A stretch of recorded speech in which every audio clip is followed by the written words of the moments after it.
প্রিয় বন্ধুরা, আসসালামু আলাইকুম। আমি পড়তে যাচ্ছি আরও একটি ওয়েস্টার্ন গল্প। নাম একা। শুরু করছি প্রথম অংশ। এক। পুরো শীতকালটা গরুর পালের দেখভাল করে পাহাড়ে কাটিয়ে দিল জেমি ট্রাভালিয়ন। এদিকে শহরে বসে ছেলের মজুরির টাকা আদায় করলো ওর বাবা। বসন্তের সূচনায় বরফ গলে গিয়ে মাটির বুকে কচি ঘাস গজিয়ে উঠতে গরুর পাল নিয়ে পাহাড় থেকে নেমে এলো জেমি। পল লোগানের করালে পৌঁছলো। গরুর দায়িত্ব পলের ঘাড়ে চাপিয়ে দিল। চার পেয়ে জন্তুগুলোর সিটার হিসাবে যথেষ্ট ভূমিকা পালন করেছে বলে মনে করছে ও। আরও করবার ইচ্ছা নেই। সহজে রাজি হলো না লোগান, বরং লাগাতার আপত্তি জানিয়ে গেল। গরুর দেখভাল করবার জন্যে জেমিকে ভাড়া করেছে সে। জেমির বাবা মধ্যস্থতা করেছিল ব্যাপারটা। এখনও যেহেতু যথেষ্ট বয়স, অর্থাৎ 18 হয়নি, বাপের যে কোনো নির্দেশ মানতেও বাধ্য। কিন্তু এ ব্যাপারে দ্বিমত পোষণ করল জেমি। স্পষ্ট জানিয়ে দিল বাপের নির্দেশ মেনেছে এবং গরুর পাল পৌঁছে দেওয়ার পর কার্যত ওর দায়িত্ব শেষ হয়ে গেছে। মুফতে খাটবে কেন? লোগান যদি মনে করে থাকে জেমিকে নিরুপায় অবস্থায় পেয়ে গেছে এবং অকর্মা বাপের দোহাই দিয়ে মৌখিক চুক্তির বাইরেও খাটিয়ে নেবে ওকে, তাহলে সেফ হতাশ হতে হবে তাকে। মুখের উপর লোগানকে মানা করে দিল জেমি। নির্বিকার মুখে নিজের পথে এগোলো। পেছন থেকে সমানে চেঁচাতে থাকলো পল লোগান, কিন্তু গ্রাহ্য করল না ও। জেমি জানে বাবাকে কোথায় পাওয়া যাবে। খাওয়া এবং ঘুমানোর সময় ছাড়া সারাক্ষণ শহরে থাকে জন ট্রেভালিয়ন। হুইস্কি ও জুয়া নিয়ে ব্যস্ত থাকে। অপ্রাপ্তবয়স্ক ছেলের কামানো টাকা নেশার পিছনে খরচ করতে কুণ্ঠাবোধ যদি করেও থাকে কখনো, আচরণে তা প্রকাশ করেনি। জেমি জানে জুয়ারি হিসাবে অতি সাধারণ ওর বাবা। বড়সড় পট দূরে থাক, কখনো কয়েকশো ডলারও জিততে পারেনি। তবে তারপরও ওর পথ খরচা হয়ে যাবে এমন কিছু টাকা নিশ্চয় আছে তার কাছে। জেমির বেশি দরকারও নেই, সেফ $5 যথেষ্ট হবে। কিন্তু শহরে পা রেখেই আকাশ ভেঙে পড়ল মাথায়। জানলো মারা গেছে ওর বাবা। শুধু মারাই যায়নি, ইতোমধ্যে তাকে গোরও দেয়া হয়ে গেছে। কবরের উপর মার্কার লাগানো হয়েছে। বাবার মৃত্যুর খবরে একেবারে নিঃস্ব, অসহায় এবং নিঃসঙ্গ মনে হলো ওর নিজেকে। 40 হবে বয়স।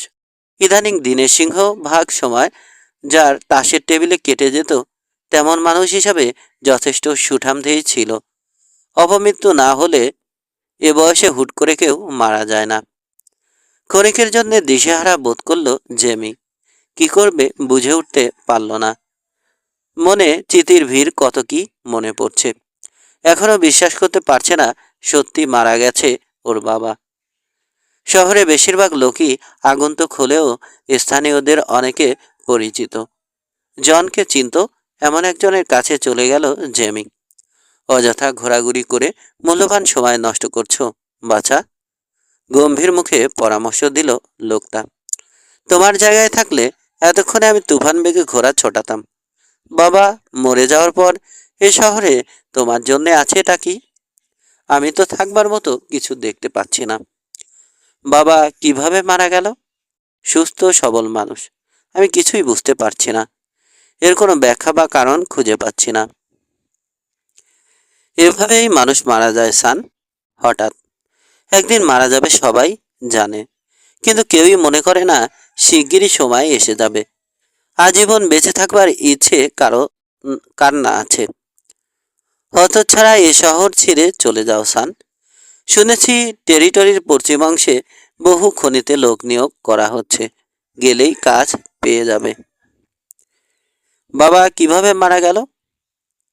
একই প্রশ্নের পুনরাবৃত্তি করল জেমি। যা শুনেছি আত্মহত্যা করেছ। লাশটা আমি নিজের চোখে দেখিনি, তবে জর্জ মিলস দেখেছে। ওর কাছেই শুনেছি। জন নাকি কপালে পিস্তল ঠেকিয়ে টিগার টিপে দিয়েছিল। সম্ভবত বিস্তর টাকা খুইয়েছিল জুয়ার টেবিলে। জানোই তো পোকারে কেমন নেশা ছিল ওর। অসম্ভব, বিতৃষ্ণার সঙ্গে বলল জেমি। জুয়ায় হেরেছে বলে নিজেকে খুন করবে না বাবা, প্রশ্নই আসে না। সারা জীবন ধরে যে লোক শুধু হেরেই যায়, তার আবার মান অভিমান বা লজ্জা কিসের? হিসাব করলে দেখা যাবে জীবনে যা কামাই করেছে তার চেয়ে কয়েক গুণ বেশি জুয়া খেলে খুইয়েছে বাবা। যাই ঘটুক, তুমি চলে যাও বাছা। কঠিন কিছু লোক রয়েছে শহরে। বাচ্চা একটা ছেলে আশপাশে ছোকছোক করতে থাকলে নিশ্চয় খেপে যাবে ওরা। কথাটা যৌক্তিক মনে হলো না জেমির কাছে। কারণও আছে। বয়স কম হলেও কঠিন লোক কম দেখেনি। বরং প্রায় সারা জীবন বৈরী পরিবেশে নিষ্ঠুর ও কাঠখোট্টা চরিত্রের মানুষের সান্নিধ্যে কেটেছে ওর। বিশেষ করে মার মৃত্যু এবং একমাত্র ভাই বোল্ট নিরুদ্দেশ হয়ে যাওয়ার পর পশ্চিমের আনাচে কানাচে নানা ক্যাম্পে ঘুরে বেরিয়েছে ওরা। কিশোর জেমিকে নিয়ে থিতু হওয়ার চেষ্টা করেছিল জন ট্র্যাভেলিয়ন, কিন্তু জুয়ার নেশার কারণে কোথাও সুবিধা করতে পারেনি। ভাগ্যের উন্নয়ন হয়নি কখনো। এখন বাবার অকাল মৃত্যুতে পুরো নিঃসঙ্গ ও স্বজনহীন হয়ে গেছে ও। বাবার সঙ্গে যে খুব অন্তরঙ্গতা ছিল তা নয়, কিন্তু জন্মদাতা বলে কথা। খোঁজ গল্প দূরে থাক, বেশিরভাগ সময় স্বাভাবিক শুভেচ্ছা বিনিময়ের মধ্যে সীমাবদ্ধ থাকতো ওদের আলাপ। হ্যালো, গুড বাই ছাড়িয়ে কখনো কখনো জেমির কাছে নগদ কত টাকা আছে জানতে চাইতো ওর বাবা। পারস্পরিক যোগাযোগ যত কমই থাকুক, সব কিছুর পরও সে ওর বাবা এবং তাকে মনে প্রাণে ভালোবাসত জেমি। যদিও ওই শব্দটা মুখ ফুটে স্বীকার করতে লজ্জা পেত দুজনেই। মোদ্দা কথা হচ্ছে, সুস্থির বা মাতাল যাই থাকুক, জেমির প্রতি কখনোই স্নেহ কিংবা মমতার ঘাটতি ছিল না ওর বাবার। বোল্ট ওর সৎ ভাই, বছর দশেকের বড়। প্রায় 6-7 বছর আগে বাড়ি ছেড়ে চলে গিয়েছিল সে।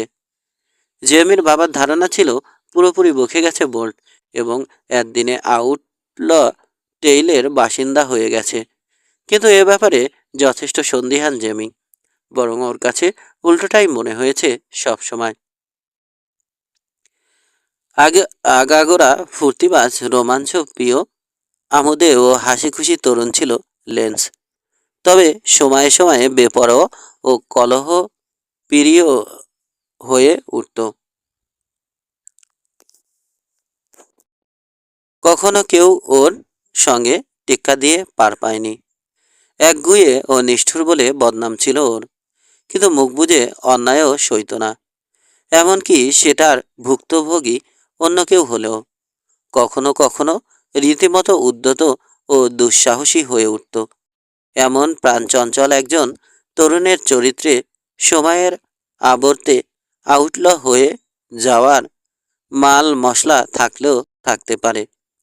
বিশেষ করে যেহেতু বৈরী পশ্চিমে বসবাস, যেখানে ন্যায় অন্যায়ের মাঝে চুল পরিমাণ ব্যবধান বিদ্যমান। কিন্তু জেমিতা বিশ্বাস করে না, বরং ওর বদ্ধমূল ধারণা, বকে গেলেও বোল্ট কখনোই পুরোদস্তুর আউটলয়ে পরিণত হবে না।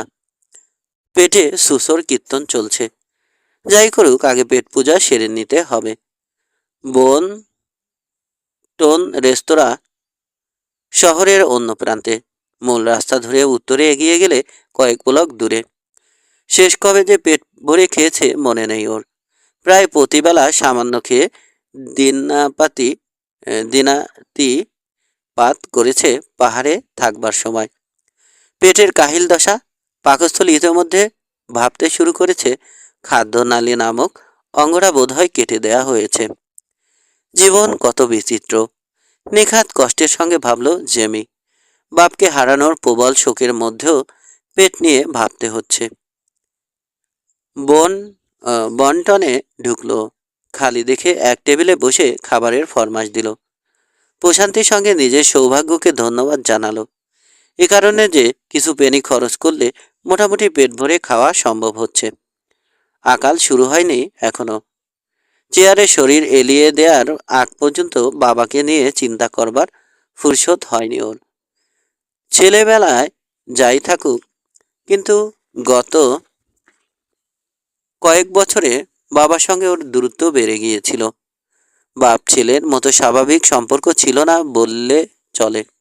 মামুলি কথাবার্তা হতো মাঝে মধ্যে, তবে জেমি বিশ্বাস করে আদপে আন্তরিকতার কোনো ঘাটতি ছিল না দুজনের মধ্যে। অদৃশ্য এক মায়া সবসময়ই কাজ করত। প্রকাশ ছিল না, কিন্তু অস্তিত্ব ছিল। সেফ ছায়ার মতো বাস করা মানুষটার মৃত্যু অতল গহ্বরে ফেলে দিয়েছে ওকে। বুকে অপরিসীম শূন্যতার সৃষ্টি হয়েছে। নিজেকে নিঃস্ব ও নিঃসঙ্গ মনে হচ্ছে। সত্যিই তো, সারা দুনিয়ায় আর কেই বা আছে ওর। জন ট্র্যাভেলিয়নকে একজন ব্যর্থ মানুষ বললে অত্যুক্তি হবে না। এক হিসাবে দুর্ভাগাও বলা যাবে। ভাগ্যের সহায়তা কখনো পায়নি সে। প্রথমবার বসতি ছেড়ে পালিয়ে আসতে হয়েছিল মা তখনও বেঁচে। পরিস্থিতি এমন ছিল যে হয় পালাও নয়তো লড়াই করো। এ অবস্থায় সরে পড়াই যৌক্তিক মনে হয়েছিল জেমির মার কাছে। তাই জন টেভালিয়নকে বুঝিয়ে শুনিয়ে রাজি করিয়েছিল সরে পড়তে। সংঘাতে জড়িয়ে বিধবা হতে চায়নি। দ্বিতীয়বার কোমাঞ্চিদের অত্যাচারে অতিষ্ঠ হয়ে গেল ওরা। গরু ঘোড়া সবই চুরি করে নিয়ে গেল ইন্ডিয়ানরা। বান্ড ও ওয়াগান পুড়িয়ে দিল। কার্যত রাঞ্চ হাউস ছাড়া কিছুই থাকলো না। আর তৃতীয়বারে জন যখন গুছিয়ে উঠল, তখনই অসুস্থ হয়ে পড়ল জেমির মা। তাকে সুস্থ করতে চেষ্টার ত্রুটি করল না জন, কিন্তু কোনো কিছুতে কাজ হলো না। মিসেস ট্রেভেলিয়ন ভুগতে ভুগতে পরপারের যাত্রী হলো এবং পথের ফকির বানিয়ে দিয়ে গেল জন ট্রেভালিয়নকে। তারপর থেকে আমূল বদলে গেল জনের জীবন। পোকার ও হুস্কির উপর আসক্ত হয়ে পড়ল। কিন্তু এখানেও ব্যর্থতা নিয়মিত সঙ্গী হলো তার। প্রায় কখনোই ভালো তাস পেত না। পাশের টেবিলে উত্তেজিত স্বরে আলাপ করছে লোকজন। একজন বলছে, জীবনেও এমন ঘটনা দেখিনি, তাজ্জব ব্যাপার। শেষ দানে ঘটল আসল ঘটনা। পকেটে সব টাকা দেওয়ার পরও যখন আর একটা পেনিও নেই, সিক্স শুটারটা বের করলো। মিনিট খানেকের জন্যে একেবারে বেকুব বনে গেল সবাই। টু শব্দ করলো না কেউ। তো শেষে পিস্তলটা টেবিলের মাঝখানে নামিয়ে রাখলো ও বলল, এটার দাম অন্তত $20 হবে। $20 রেইজ করলাম আমি। দুজন খেলায় থাকলো, বাকিরা বসে গেল ঝটপট। শেষে শোডাউনের পর দেখা গেল ওর হাতে ফুল হাউস। তারপর থেকে খেলার মোড়ই পাল্টে গেল স্যার। হঠাৎ যেন ভাগ্য ফিরে গেল ওর। ভালো তাস পড়তে থাকলো। কারো ভাগ্য একচেটিয়া একচেটিয়া এমন ভালো যেতে আর কখনো দেখিনি। যেমন ভালো তাস পড়ল, তেমনি নির্ভুল খেলে গেল। মুহূর্তের জন্যও ভুল খেলেনি। যদি গভর্নর নিজে খেলতেন, নির্ঘাত পুরো টেরিটরি হেরে বসতেন ওই 1 ঘন্টায়। জানো কত জিতেছ? আমার ধারণা অন্তত 10-12 হাজার $। খাবার দিয়ে গেল ওয়েটেস। গরুর মাংস আর বিন। কফির কাপ ভরে দিয়ে গেল। মেয়েটার নাম ন্যান্সি সেন্টসন। জেমি বরাবরই বন্টনে খায় বলে আগেও দেখা হয়েছে। আলাপটা সাধারণ শুভেচ্ছা বিনিময়ের মধ্যে সীমাবদ্ধ। ন্যান্সি লাল চুলো, 15-16 হবে বয়স। দেখতে বেশ সুচিরি, যদিও মুখে, বিশেষ করে নাকে ফুটকি দূর হয়নি এখনো। কফি ঢালতে সামান্য ঝুঁকল নান্সি। জেমি চোখ তুলে তাকাতে নিচু স্বরে বলল, যেন অন্য কেউ শুনতে না পায়, সাবধানে থেকো, খুব সাবধানে। ব্যাপার কি?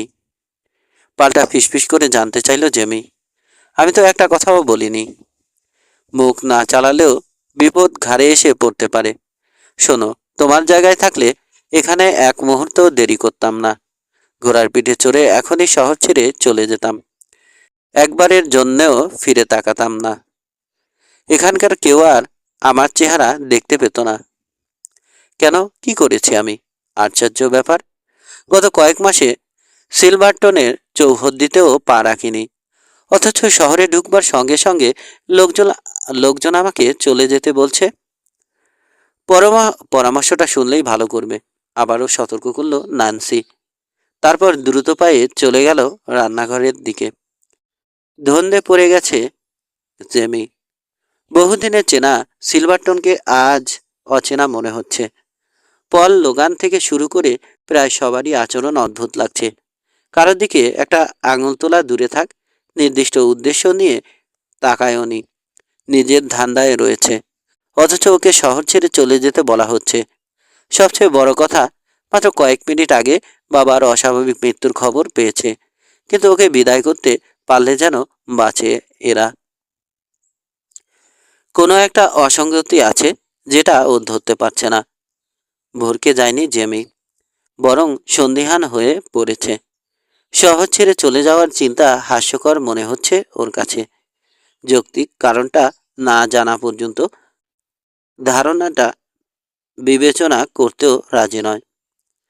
সামনে সুস্বাদু খাবার রেখে ক্ষুধার্ত অবস্থায় অনিশ্চয়তা নিয়ে মাথা ঘামায় না কেউ। জেমিও তাই করল। নিবিষ্ট মনে খাবার মুখে দিচ্ছে, তবে সতর্ক। কফির স্বাদ দারুণ লাগছে, মাংস বা বিন দুটোই অপূর্ব হয়েছে। কে জানে, হয়তো কয়েক মাস পর বন্টনের খাবার মুখে পড়েছে বলে। কান খাড়া ওর। পাশের টেবিলে পোকার নিয়ে আলোচনা চলছে এখনো। ওই সিক্স শুটারই ওর ভাগ্য ঘুরিয়ে দিয়েছে, বলছে প্রথম লোকটা, যেন জাদু মন্ত্র করেছিল। ভাগ্যে বিশ্বাস করো না? এর চেয়ে বড় সৌভাগ্যের ঘটনা শুনেছ কখনো? সারাক্ষণই হারছিল। ওই দামে পকেটের শেষ পেনিও টেবিলে দিয়ে ফেলেছিল। আর তারপরই বের করলো পিস্তলটা। $20 দাম ধার্য করবার পরই তো ঘুরে গেল ওর ভাগ্য। সারা জীবনে এত টাকা দূরে থাক, সামান্য $100ও জিততে পারেনি ও। আহ, পিস্তলটা যদি দেখতে, রাজকীয় জিনিস, মুক্তোর হাতল, আর তাতে ক্ষুদ্র দুটো পাখির মূর্তি খোদাই করা। নিজের চোখে মাংস চিবোচ্ছিল জেমি। মুখ ও জিভের নড়াচড়া বন্ধ হয়ে গেল ওর। আদবে পুরো দেহই স্থির হয়ে গেল। বর্ণনা শুনে মনে হচ্ছে ওর বাবার পিস্তলের কথা হচ্ছে। যারা একটা মিনিট ওভাবে বসে থাকলো, তারপর শরীর শিথিল হয়ে এলো। চেয়ারের ব্যাক রেস্টে শরীর এলিয়ে দিল। পাশ ফিরে লোকটির উদ্দেশ্যে জানতে চাইল, শুনে তো দারুণ জিনিস মনে হচ্ছে। মুক্তোর হাতলে লাল রঙের পাখি খোদাই করা? বিলকুল। জিনিসটা দেখতে যেমন খাসা, কাজেও তেমনি।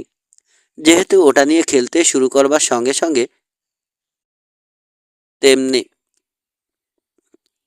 সঙ্গে সঙ্গে ভাগ্য ওর দিকে ফিরে গেছে।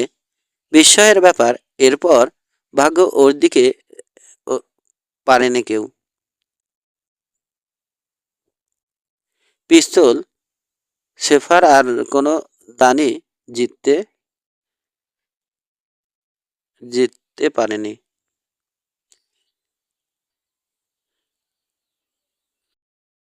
সেফ মুক্তোর হাতলে ওই পিস্তলের কারণে অন্তত $10,000 জিতে গেছো।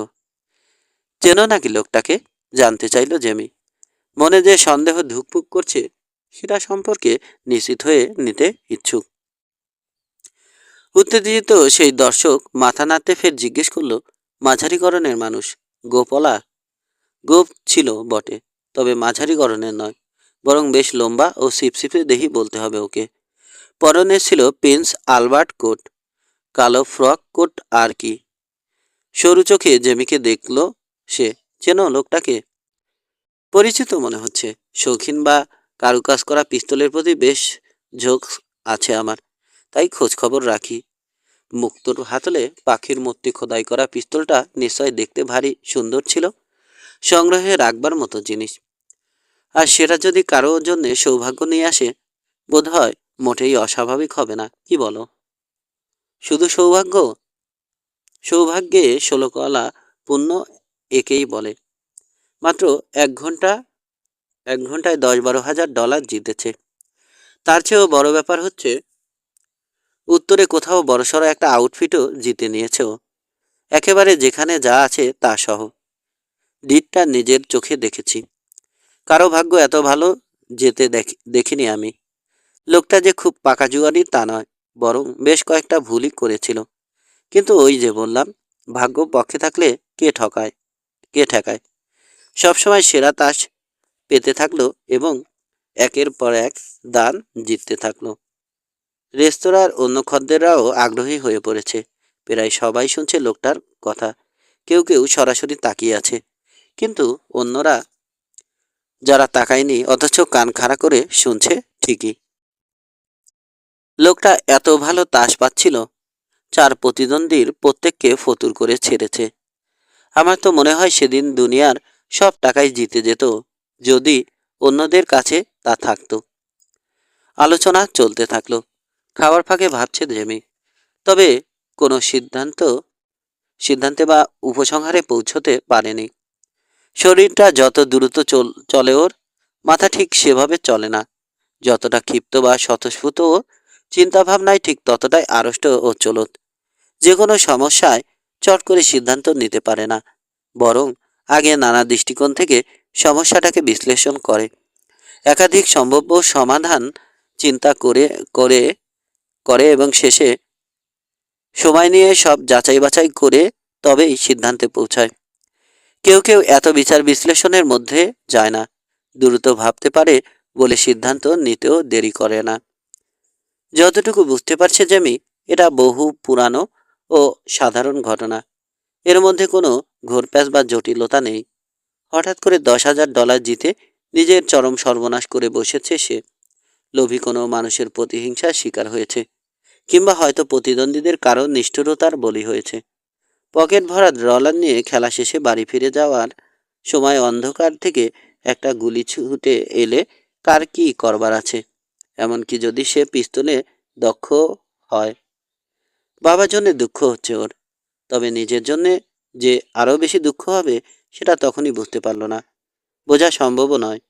কি থেকে কি হয়েছে সে তাই অনুমান করতে সক্ষম হয়েছে, কিন্তু এর পরিণতিতে নিকট ভবিষ্যতে ওর নিজের ভাগ্যে কি ঘটবে বা পরিস্থিতি কোন দিকে গড়াবে তা আজ করার সাধ্য বোধহয় কারোরই নেই।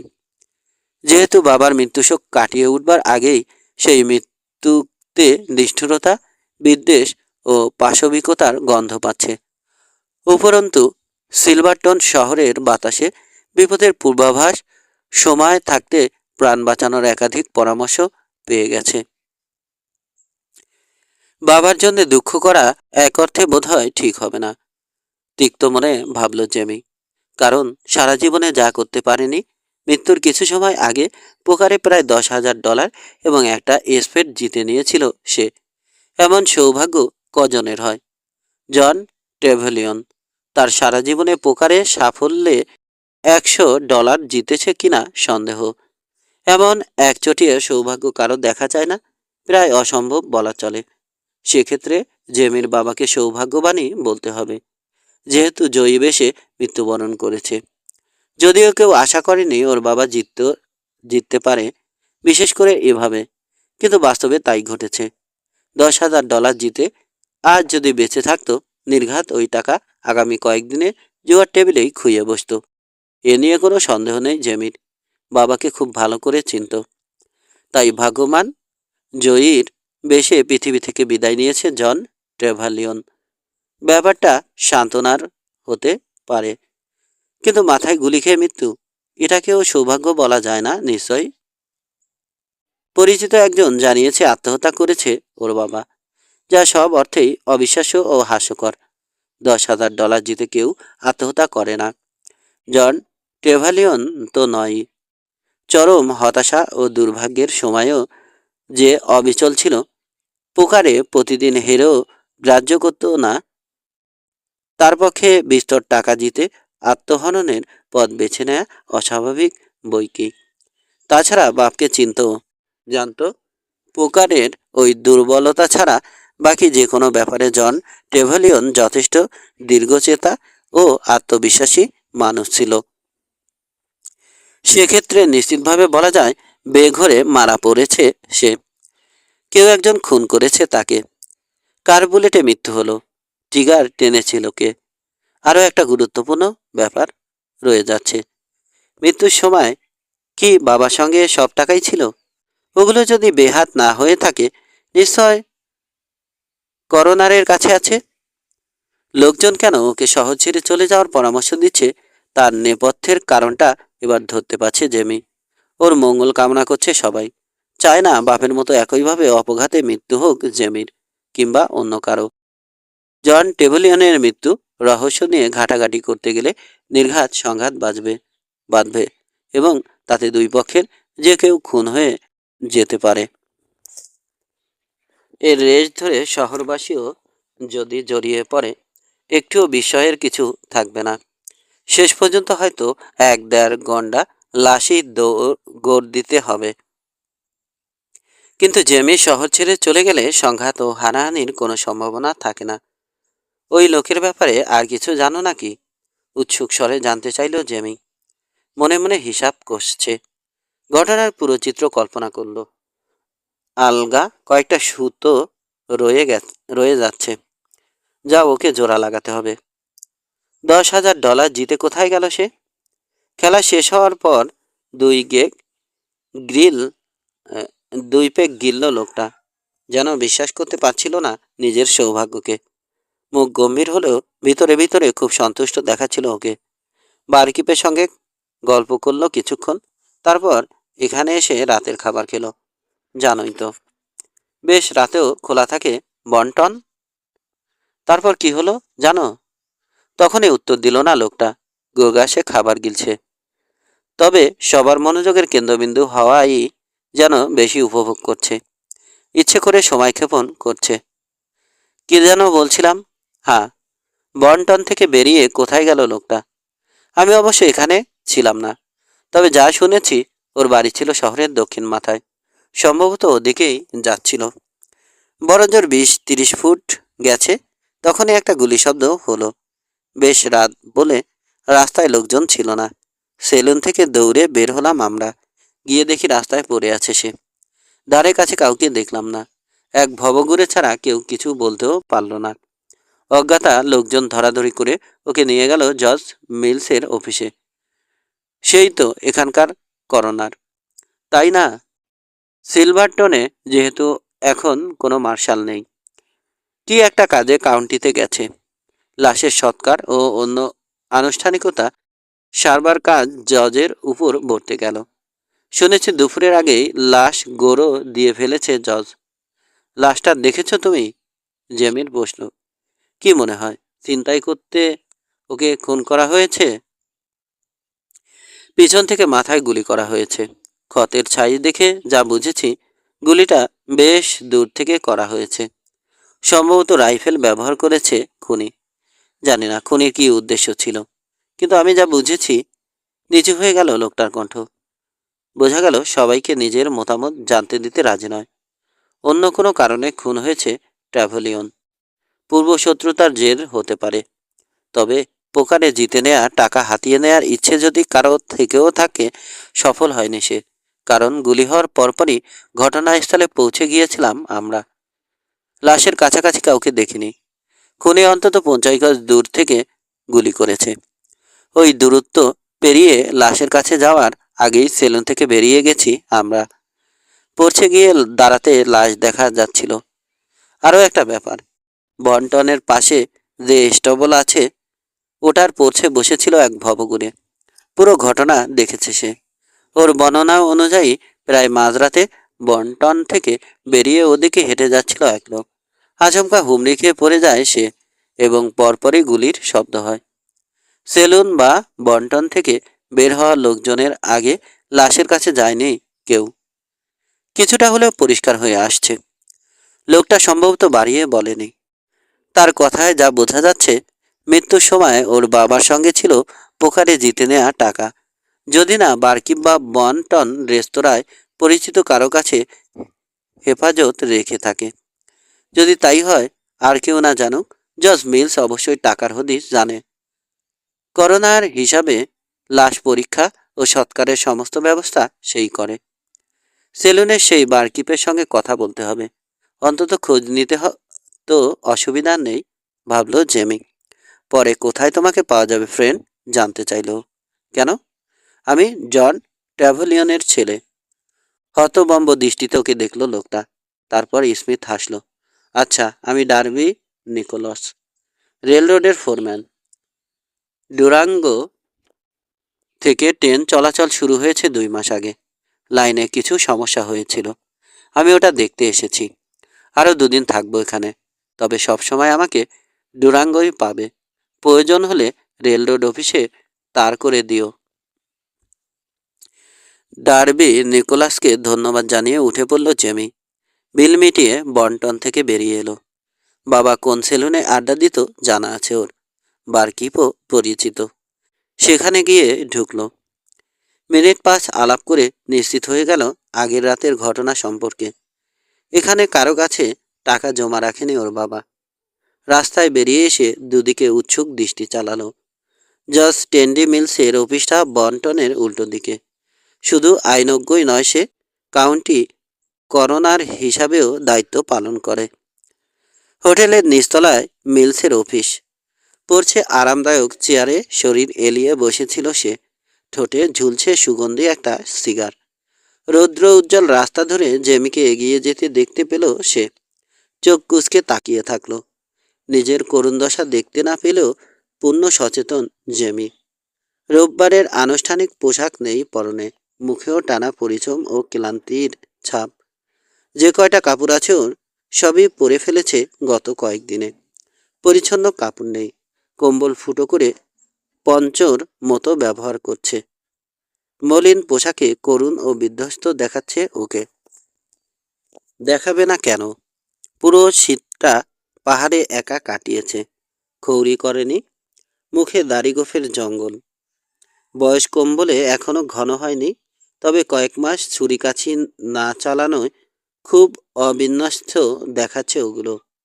চুল ঘাড়ের উপর লুটাচ্ছে। এমন মানুষকে অনায়াসে ভবঘুরে বা পথের ফকির বলা যাবে, বিশেষ করে জজ মিলসের মতো অভিজাত মানুষের দৃষ্টিতে। জজ মিলস। সরাসরি কাজের কথায় চলে গেল জেমি। তুমি আমার বাবার শেষকৃত্য সেরেছ।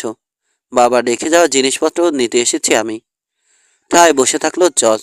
এক চুলো নড়ল না, এমনকি সিগারও পাফ করেনি, যদিও ওটা 2 ঠোঁটের ফাঁকে ধরা রয়েছে।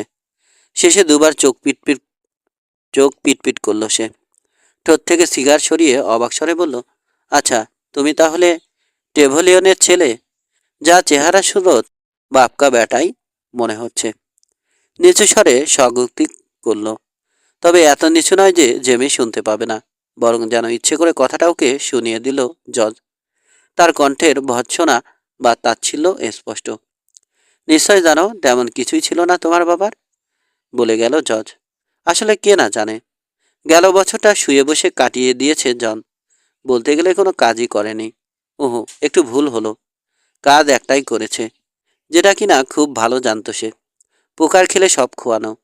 মাঝে মধ্যে এমনও হয়েছে খেলা শেষে সাফার খাওয়ার টাকাও থাকতো না ওর কাছে।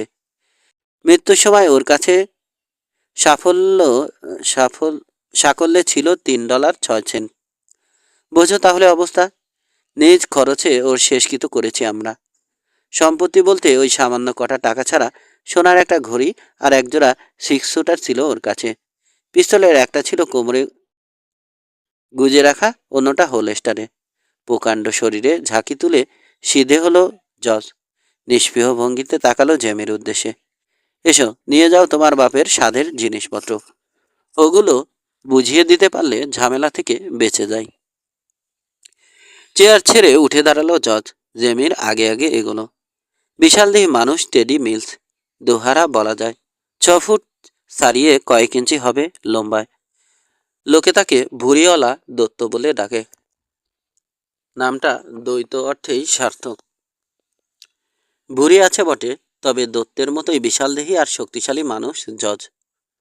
হাঁটা বা চলাফেরায় সামর্থ্যের আভাস সুস্পষ্ট। প্রত্যয়ী। বিস্ময়কর ব্যাপার, সারা দেহে চর্বি বলতে শুধু পেটে, অন্য কোথাও 1 ছটাক চর্বিও নেই। সবল বাহুতে কিলবিল করে পেশি। জজের সঙ্গে তেমন জানাশোনা নেই জেমির, থাকলেও যে খুব পাত্তা পেত তা নয়। মিলসের চোখে স্রেফ ইচড়ে পাকা এক তরুণ ও বা অমন কিছু, নিতান্ত মামুলি বা সাধারণ। অনভিজ্ঞ এক ছোড়াকে গুরুত্ব দেওয়ার কি আছে? অফিসে ঢুকে কোণের এক টেবিলের দিকে ইশারা করলো জজ। মোটামুটি গোছানো কামরা, রোল টপ ডেস্ক, প্রকাণ্ড আয়রন সেফ, পেতলের পিকদানি আর জজের দেখানো টেবিলটা ছাড়াও সুদৃশ্য গদিমোড়া চেয়ার রয়েছে। দেয়ালে ঝুলছে চমৎকার কিছু ছবি। টেবিলের উপর পড়ে আছে জন টেভলিয়ানের পিস্তল দুটো, একটা গানবেল সহ হোলস্টারে, অন্যটা পাশে। ঠিক পাশে জীর্ণ রং ঝলসে যাওয়া কালো হ্যাট। ডেস্কের পিছনে নিজের চেয়ারে গিয়ে বসলো জজ টেন ডি মিলস। ডয়ার খুলে $3.06 সহ একটা সোনার ঘড়ি বের করে এগিয়ে দিল। এই যে তোমার জিনিসপত্র, এগুলো নিয়ে কেটে পড়ো, আর শহরমুখো না হলেই বাঁচি। তাড়াতাড়ি করো, অন্য কাজ আছে আমার। গানবেল্ট তুলে নিয়ে মুহূর্তখানেক ইতস্ত করল জেমি, তারপর কোমরে জড়িয়ে নিল। অস্বস্তি বোধ করা দূরে থাক, বরং একেবারে স্বাভাবিক লাগলো, শরীরের সঙ্গে মানিয়ে গেছে যেন। টাকা ও ঘড়িটা পকেটস্থ করে বাবার কালো হ্যাটটা মাথায় চাপালো, নিজেরটা হাতে রেখে দিল। সত্যি কথা হচ্ছে, ওর নিজেরটার দশা আরও জীর্ণ ও বেহাল। দ্বিতীয় পিস্তলটা তুলে নিয়ে সিলিন্ডার ঘোরালো, পুরোপুরি লোড করা। বাবা সম্পর্কে জানেও, অস্ত্রের ব্যাপারে সবসময়ই সতর্ক ছিল জন টেভালিয়ন। নিজের যত্নে অনীহা থাকলেও পিস্তল কিংবা রাইফেল ঝকঝকে রাখতে কখনো ভুল করতো না, এমনকি পার মাতাল অবস্থায়ও। দুটো পিস্তলই খুব ভালো অবস্থায় আছে, যদিও বহুদিন ব্যবহার করা হয়নি। জজ অসাবধানতা বশত যেন পিস্তল তুলে জজের দিকে নিশানা করলে জেমি। ট্রিগার ছুঁয়েছে আঙুল।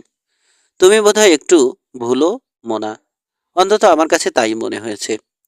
অবশ্য তোমার যা ব্যস্ততা, এটাই স্বাভাবিক। ধরে নিচ্ছি নানা কাজের ঝামেলায় বেমালুম ভুলে বসে আছো। ধীরে ধীরে ওর দিকে ফিরল জজ। তীক্ষ্ণ অন্তর্ভেদী চাউনিতে তাকালো। দৃষ্টি সরিয়ে জেমির হাতের পিস্তলটা দেখলো কিছুক্ষণ, তারপর আবার ওর মুখে ফিরে এলো। 17 হতে পারে জেমির বয়স, কিন্তু যথেষ্ট পরিণত। বাবার সঙ্গে নানা জায়গায় ঘুরেছে, প্রতিকূল পরিস্থিতি সামাল দিয়েছে, বিস্তৃত মানুষের সঙ্গে মিশেছে। জজ মিলসকে ভালো মানুষ মনে হয়নি ওর। কি ভুলে গেছি? প্রায় খেকিয়ে উঠল জজ, চোখে বিদ্বেষ ফুটে উঠেছে। 17 বছরের এক তরুণ এভাবে পিস্তল উঁচিয়ে ধরবে বা এমন স্বরে কথা বললে তার মতো অভিজাত লোকের নিশ্চয় ভালো লাগবার কথা নয়। টাকার ব্যাপারটা, গত রাতে পোকার খেলে প্রচুর নগদ টাকা জিতেছে বাবা। শুধু টাকাই নয়, একটা রানসও জিতেছে, আর এর পরই মারা গেছে। টেবিলে তো টাকা বা সম্পত্তির কোনো কাগজ দেখতে পাচ্ছি না। তাই নাকি? দেখো বাছা, কেউ নিশ্চয় তোমাকে ভুল খবর দিয়েছে। আমার তো মনে হয়। মিস্টার মিলস শান্ত কিন্তু নিষ্কম্প স্বরে জজকে থামিয়ে দিল জেমি। কড়া চোখে তাকিয়ে আছে। আমার ধৈর্য কম, পিস্তল থেকে যে কোনো মুহূর্তে গুলি বেরিয়ে যেতে পারে। এমনিতেই মেজাজ মর্জি ভালো নেই। যদ্দূর জানি তুমিও অল্প বয়সে বাপকে হারিয়েছ। মনে করে দেখো তো, তাকে হারিয়ে কেমন লেগেছিল তোমার? না জজ, ভুল খবর পাইনি আমি। যদি বলো 20-30 জন সাক্ষী জোগাড় করতে পারবো, যারা গত রাতে সেই খেলা স্বচক্ষে দেখেছে। এমন খবর চেপে রাখা যায় না। এতক্ষণে বোধহয় পুরো এলাকায় চাওর হয়ে গেছে। এ শহরে অচেনা লোকজনও কম দেখলাম না। এরাও কিন্তু খেলাটা দেখেছে বা খবর শুনেছে। শুধু এ নিয়ে কথা বলছে সবাই। এখন জজ, সবে অনাথ হয়ে যাওয়া একটা ছেলের এক পেনেও যদি তুমি মেরে দেওয়ার ধান্দা করো, আমার তো মনে হয় এসব অচেনা লোক দড়ি নিয়ে তোমাকে পাকড়াও করতে ছুটবে। ওরা কিন্তু একটুও ভয় পায় না তোমাকে, কিংবা কারো পরোয়াও করে না। আরও একটা ব্যাপার এখন বুঝতে পারছি। গরুর পালের দায়িত্ব আমার ঘাড়ে চাপিয়ে দিতে খুব উৎসুক মনে হচ্ছিল তখন পল লোগানকে। নিশ্চয় তুমি ওকে বলেছ সম্ভব হলে আমাকে যেন ব্যস্ত রাখে, এদিকে সবকিছু যাতে গুছিয়ে নিতে পারো। বাবার লাশ গোড় দিতেও মনে হয় দেরি করনি। হঠাৎ খুব তৎপর হয়ে উঠলে যে। যদ্দূর মনে পড়ে, গত 2 বছরে করোনার হিসাবে তোমার ভূমিকার সমালোচনা করে আসছে শহরের লোকজন। চাল চুলোহীন একটা ছেলের হাতে এত টাকা তুলে দেওয়ার ইচ্ছে বোধহয় ছিল না জজের, কিন্তু এখন সেটা ভাবতে বাধ্য হচ্ছে। অনুভূতিহীন তার মতো মানুষের জন্যে একাধারে অপ্রিয় ও চরম হতাশার। পরিস্থিতিও পছন্দ করতে পারছে না। নাক টিপলে দুধ বেরোবে এমন ছেলের পিস্তলের মুখে পড়েছে, তাও নিজের অফিসে। এতগুলো টাকা, লোভ সামলানো কঠিন। একসঙ্গে এত টাকা কখনো দেখেওনি জজ টেন্ডি মিলস। মুফতে কামাই ভেবেছিল চোটপাট দেখিয়ে খেদিয়ে দেবে তরুণ জেমিকে, কিন্তু বেকায়দায় পড়ে গেছে নিজেই। উভয় সংকট, নগদ টাকার লোভ সামলাতে পারছে না, আবার বিপদের ভয়ও অগ্রাহ্য করতে পারছে না। নিষ্কম্প হাতে পিস্তল ধরে রেখেছে, টিগারে আঙুল নিষ্পিস করছে ছেলেটার। শঙ্কিত দৃষ্টিতে দেখল জজ মিলস। সামান্য এদিক ওদিক হলে নির্দ্বিধায় টিগার টিপে দেবে ছেলেটা। বেয়ারা হিসাবে এলাকায় বদনাম আছে তার, একরোখাও। তবে সচরাচর নিরীহ ও নির্বিরোধী বলে ধরে নিয়েছিল একে একে ধাপ্পা দিয়ে বিদায় করা যাবে এবং পুরো টাকা লোপাট করা সম্ভব হবে। সাবধান বাছা, সতর্ক সুরে বলল জজ। টিগার টেনেছ তো ফাঁসিতে ঝুলতে হবে তোমায়। চোর বা জোচ্চোরকে গুলি করলে ফাঁসি হয় বলে কখনো শুনিনি তো। লাল হয়ে গেল জজের মুখ, প্রথমে অপমানে, তারপর রাগে। চাহনি বুনো হয়ে উঠেছে। তবে মুহূর্তে নিজেকে সামলে নিল ধূর্ত জজ। দেখো বাছা, অযথা মাথা গরম করো না। এই যে এখানে এসে বসো তো, ঠান্ডা মাথায় আমার কথা শোনো। জবাবে পিস্তল নাড়ল জেমি। জজের বুক বরাবর নিশানা স্থির হলো। তোমার সঙ্গে খোঁজ গল্প করবার কিছু নেই। আমার সন্দেহ বা ধারণাকে সহজে মিথ্যে প্রমাণ করতে পারো। সেফ টাকা এবং জমির ডিড দিয়ে দিলেই ল্যাঠা চুকে যায়। আর তুমি যদি কোর্টে ব্যাপারটা ফয়সালা করতে চাও, বেশ তো, আমারও অমত নেই। সেক্ষেত্রে নিষ্পত্তি হওয়া পর্যন্ত টাকা আর ডিড ওই সেলুনে জমা রাখতে হবে, যেখানে পোকার খেলেছিল বাবা। গ্যারাকলে পড়ে গেছে জজ মিলস। জেমির বিকল্প প্রস্তাবেও আশাহত হতে হবে। কঠিন প্রকৃতির পোড় খাওয়া পশ্চিমা মানুষকে জুরি নিয়োগ করলে কি হবে তার চেয়ে ভালো আর কে জানবে।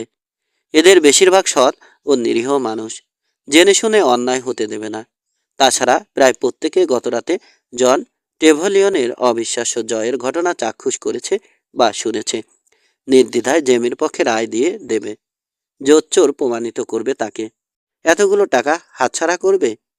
পিস্তলের নিষ্কম্প নলটা আবার দেখল সে। শেষে কাঁধ উচালো অসহায় ভঙ্গিতে। নিতান্ত অনীহার সঙ্গে আয়রন সেপের তালা খুলল। পাল্লা সরাতে পাশে দেখতে পেল জেমি ট্র্যাভেলিয়ানকে। আগের মতোই পিস্তল বাগিয়ে ধরে আছে, বরং একটু বেশি মাত্রায় সতর্ক দেখাচ্ছে এখন। বয়স যত কম হোক বা যতই তরুণ দেখাক, জেমি এত কাঁচা নয় যে জানবে না কেউ কেউ ডয়ার বা সেফে বাড়তি অস্ত্র রাখে। কখনো কখনো এ কৌশল খুব কাজে দেয়। জজ মিলসও নিশ্চয় রেখেছে, অন্তত তাই বিশ্বাস করেও। মিলসের মতো কপট ও অসৎ লোকের পক্ষে এটাই স্বাভাবিক। ডয়ার খুলতে দেখা গেল ধারণাটা সত্যি। টাকার পাশে একটা ছোট্ট ডেরিঞ্জার পড়ে আছে। জজ জজ হাত বাড়াতে পিছন থেকে নিচু স্বরে নির্দেশ দিল জেমি। জজ, শুধু টাকা বের করো। হাতে যদি অন্য কিছু দেখি, সেফ খুন হয়ে যাবে। পিস্তল তুলে নিলেও লাভ হবে না, কারণ তোমার ঠিক পিছনেই আছি। ঘুরে যখন আমাকে গুলি করবে, ততক্ষণে অন্তত 3 বার তোমাকে ফুটো করে ফেলতে পারবো। জজের কলজে বোধ হয় শুকিয়ে গেছে। কে জানে, ভয়ে নাকি টাকা বেহাত হয়ে যাওয়ার শোকে। খুবই সতর্কতার সঙ্গে পিছন ফিরল সে। কয়েক কদম হেঁটে টেবিলের উপর রাখলো টাকাটা। এবার পিছিয়ে যাও, নির্দেশ দিল জেমি। চালাকি করতে যেও না। বাছা, তুমি নিশ্চয় আমাকে ভুল বুঝেছ, কোমল স্বরে বলল জজ। তোমার টাকা মেরে দেওয়ার কোনো ইচ্ছে ছিল না আমার, এখনও নেই।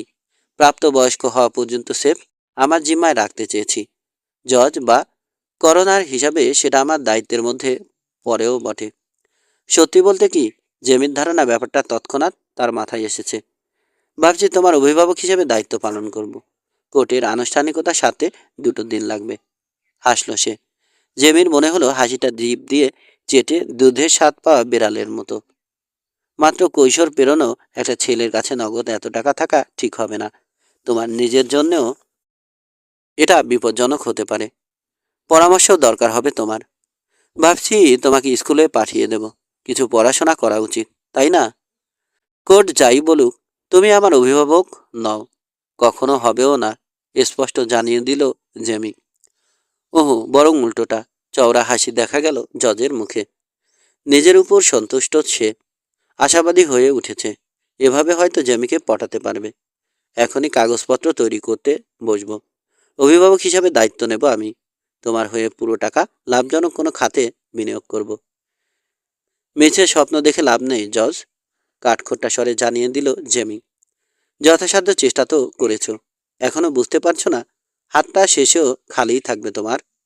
যাকগে, অত টালবাহানা শুনতে চাই না। দয়া করে জলদি ডিটটা দিয়ে দাও। ওটা প্রায় মূল্যহীন কাগজ, আপত্তি জানালো জজ। যা লেখা আদপে ওর কানাকড়ির দামও নেই। সেটা আমি বুঝবো। তোমার কাজ শুধু আমাকে ওটা বুঝিয়ে দেয়া। কঠিন হয়ে গেল জেমির কণ্ঠ। নিতান্ত অনিচ্ছা সত্ত্বেও তাই করল জজ।